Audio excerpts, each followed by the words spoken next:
Hello aspirants, అందరూ ఎలా ఉన్నారు? బాగున్నారని ఆశిస్తున్నాను. Welcome back to my channel. ఇంకా ఎవరైతే మన ఛానల్ సబ్స్క్రైబ్ చేసుకోలేదో ప్రతి ఒక్కరు ఛానల్ సబ్స్క్రైబ్ చేసుకోండి, అలాగే లైక్ కూడా చేయండి, మీ ఫ్రెండ్స్కి కూడా షేర్ చేయండి. Next sir, FBO mains SA paper గురించి నేను ఆల్రెడీ వీడియోస్ చేశాను, కానీ కొంతమంది అడుగుతూ ఉన్నారు. సో కంప్లీట్గా ఒక ఫైనల్ అనాలిసిస్ అయితే చేద్దామని నేను ఈ వీడియో చేస్తున్నాను. సో ప్రతి ఒక్కరు లైక్ అయితే చేయండి, కొత్త వాళ్ళైతే సబ్స్క్రైబ్ ఖచ్చితంగా చేసుకోండి. నెక్స్ట్ ఎస్ఏ పేపర్ చాలామందికి డౌట్స్ ఉన్నాయండి. సార్ అసలు నేను అండర్లైన్స్ చేశాను, ఇన్స్ట్రక్షన్స్ నేను సరిగ్గా చదవలేదు, ఇది ఒక డౌటు. సెకండ్ డౌట్ ఏంటంటే, సార్ నేను తక్కువ పేజెసే రాశాను, 2 పేజీలు రాశాను, 3 పేజీలు రాశాను, సో ఏమవుతుంది? ఇది సెకండ్ డౌటు. థర్డ్ డౌట్ ఏంటంటే, సార్ నేను 2 పెన్స్ యూజ్ చేశాను, ఒకటి బ్లాక్ పెన్, ఇంకోటి బ్లూ పెన్, ఏమవుద్ది? ఇది థర్డ్ డౌటు. ఫోర్త్ డౌట్ ఏంటి సార్ అంటే, నేను కొంచెం తెలుగులో రాశాను, కొంచెం ఇంగ్లీష్లో రాశాను, ఇదేమవుద్ది సార్ అని ఇలాంటి డౌట్స్ ఎక్కువగా స్టూడెంట్స్ అడుగుతూనే ఉన్నారండి.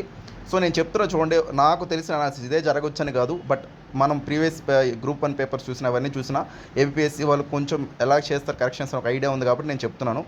బట్ ఫస్ట్ చూడండి, అండర్లైన్స్ అనేది మామూలుగా గ్రూప్ 1లో కూడా, ఏపీఎస్సీ గ్రూప్ 1లో కూడా ఎలో చేశారు పోయినసారి. నేను గ్రూప్ 1 మెయిన్స్ రాసే కాబట్టి ఎలో చేశారు, దాంట్లో మనం అండర్లైన్ చేసుకునే విధంగా.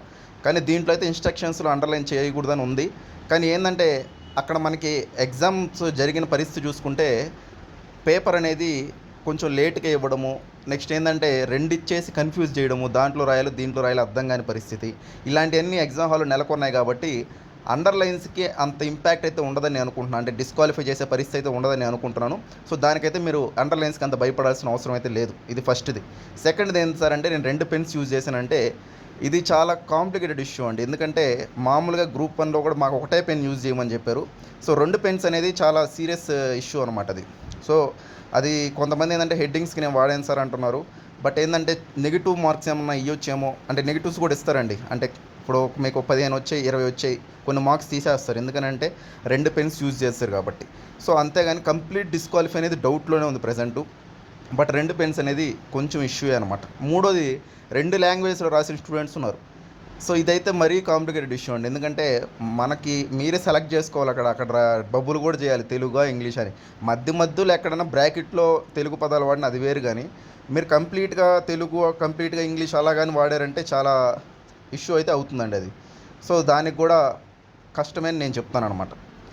సో ఇలాగా మీకు నేను కంప్లీట్గా ఎస్ఏ ఈ డౌట్స్లో ఉన్న వాళ్ళకి నేను క్లియర్ చేస్తున్నాను ఆల్రెడీ, బట్ కొత్త వాళ్ళకి కూడా చెప్తున్నాను.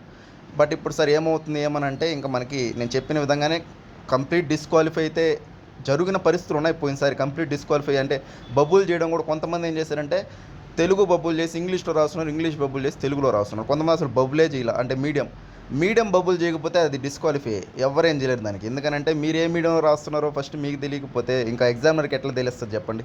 సో అట్లా బబుల్ చేయడం వల్ల మనం ఏం చేయలేం.